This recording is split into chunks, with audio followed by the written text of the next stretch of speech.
এক লোক কাবার চারদিকে কাঁদতে কাঁদতে বেহুশ, ইয়া রাব, ইয়া রাব, ইয়া রাব বলে বলে কাঁদতেছে। সাহাবারা দেখে বলল, সর্বনাশ, আজকের দিনের সব সওয়াব তো এই লোক নিয়ে যাবে, তার চেয়ে বেশি সওয়াব তো কেউই কামাই করতে পারলো না। আল্লাহর হাবিব সাল্লাল্লাহু আলাইহি ওয়াসাল্লাম বললেন, ওয়া মাতআমুহু হারাম, ও যা খায় ওটা হারাম খায়, ওয়া মালবাসুহু হারাম, ও যা পরে হারাম টাকা দিয়ে কেনা ড্রেস আপ, ওয়া গুদিয়া বিল হারাম, ওর দেহটা বড় হয়েছে, বর্ধিষ্ণু হয়েছে হারাম খেয়ে, ফাআন্না ইউস্তাজাবু লাহু, কেন আল্লাহ তার দোয়া কবুল করবে? কঠিন কালো তার দোয়া আল্লাহর আরশে পৌঁছবে না। চিল্লায় বলেন ঠিক কি না?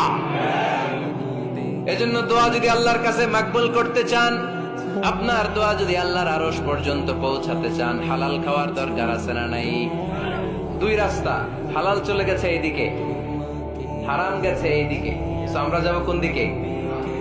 ডান দিকে। হালাল খুব বরকতময়, হালালে বরকত বেশি, হারামে বরকত নাই। বিশ্বাস করেন? 1 কোটি টাকা ইনকাম মাসে, 9 কোটি, এরকম লোক আছে না কসবায়? বাংলাদেশে আছে না?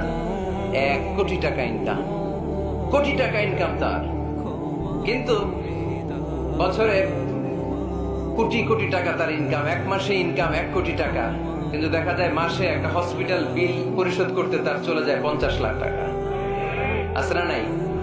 ওয়াইফের ক্যান্সার, যার নেই কোনো অ্যান্সার, ছেলে ইয়াবা খায়, ওরে দেয়া লাগে 20 লাখ।